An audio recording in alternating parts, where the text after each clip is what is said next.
isang supporter, itong si Ma'am Gina Pablo. Kumbaga, sinabi niya during premiere guys na, Arjun, dahil ang bait mo, ako nang bahala sa bangka ng papa mo, no? What's up guys? Welcome back again sa ating munting YouTube channel. This is Jason Albasan. Isang mapagpalang araw para sa ating lahat. Kamusta po sila? Kamusta ang buong pamilya? Naway nasa mabuti silang kalagayan dyan sa mga oras na ito. Kalinga Pedro, di makapaniwala na magagawa ito ni Arjun, no? At ito part 3 na vlog ng ating idol na si Kalinga Edge patungkol dito sa mahal nating kapatid na si Arjun guys. Umulan ng biyaya at eto, merong sumagot na ngayon nakalagayan mismo dyan sa ating thumbnail guys, no? At sino ito? So ano nga bang kanyang sinagot? So samahan nyo manood, samahan nyo mag-react, and feel free guys na mag-iwan ng inyong mga komento. At anyway, kung bago ka pa lang guys sa ating munting YouTube channel, make sure na nakasubscribe, i-hit ang notification bell para laging updated sa mga videos na ating i-upload dito lamang guys sa ating channel. So here we go! Hello, Arjun. Kumusta? Anong ginagawa mo? Naglalaro ka na yata ng ano din ah. Naghahanap po ng naibibenta na naman po. Ba't mo kinukutsara yan? Nagbabahay-bahayan ka ba? Ito man po yung ano. Dapat po. Ito po ang Ano yan? para makuha. Ang dami ng shell oh, ang daming bato. Ang daming bato guys, oh. Bili na po kayo. Ano to? Pinakain ba to?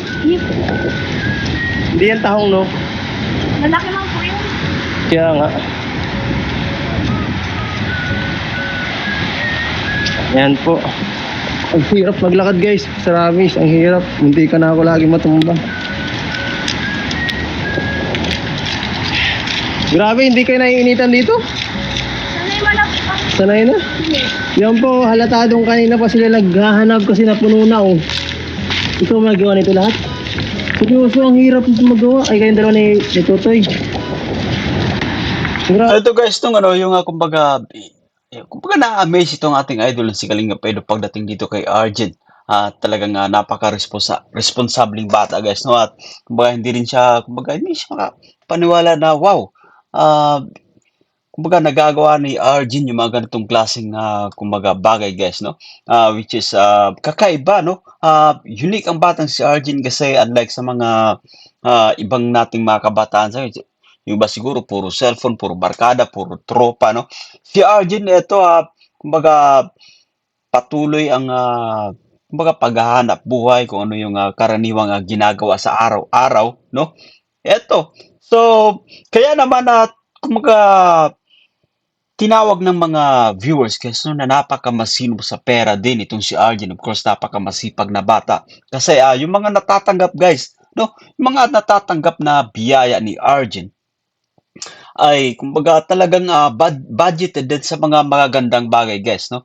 At eto mapapanood natin dito sa kumbaga sa unahan ng ating vlogs guys, no? So, but anyway, let's continue playing this video first at pag-uusapan po natin yan once again. Ay, nasa ilalim siya ng bato.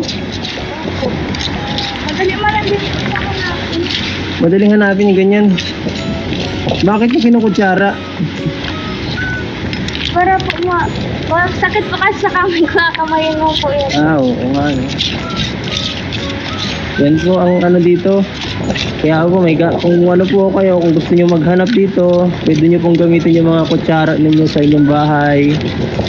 Bakit hindi tinidor? Mas madali ang kutsara. Hala, ano nang makakain mo dito sa ganito kaliit? Pwede po ba itong kainin, no? Kasi laki lang po ng laki po, ano, ang kuko ko. Ang kulay. Yan.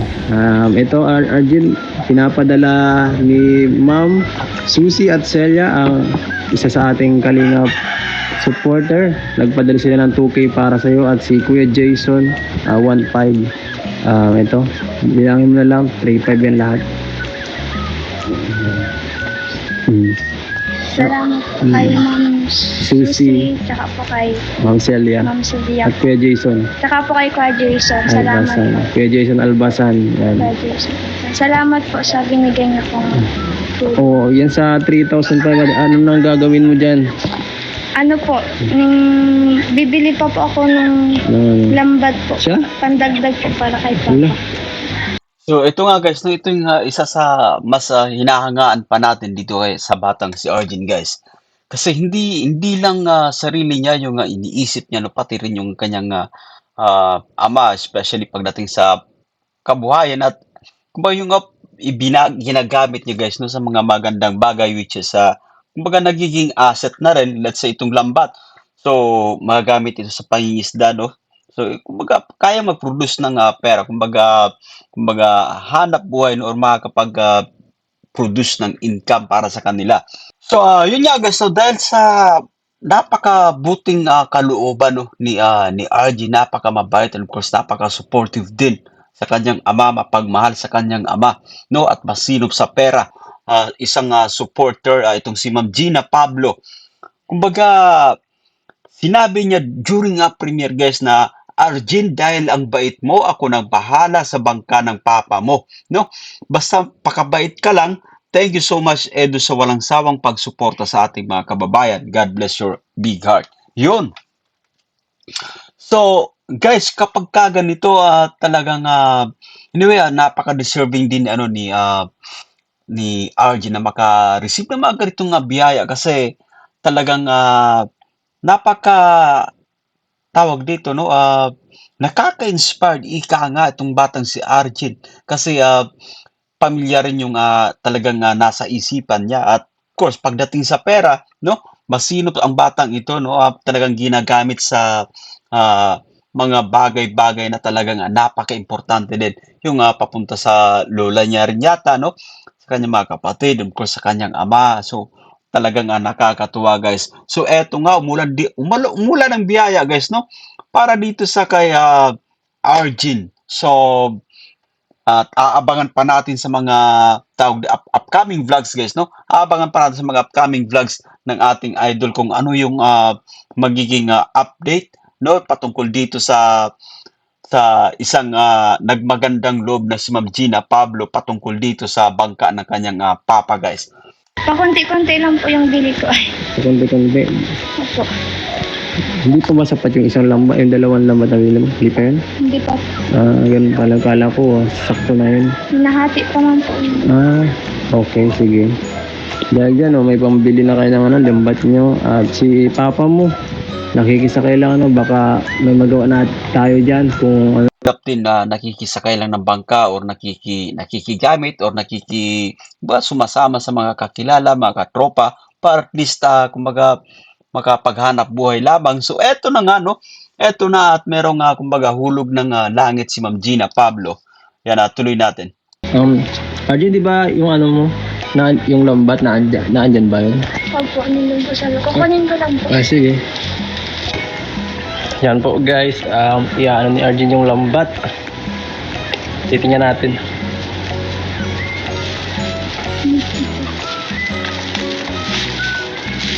Nabubuksan. Ayan po guys, di pa nabubuksan yung lambat o bagong bili talaga. Tingnan natin kung kaparehas nung kay Tatay Manuel. May binilan akong lambat 2.5. Pero parang mas malaki yung sa iyo. Ay di, parang parehas lang. Parang ganyan din, promise. Parehas na parehas. Pinapanghuli niya ng isda na ng tilapiyang maliliit. Ganun. Ito po kasi doon sa dagat. Ay hindi, makapal to. Ay di, parehas. Parehas po.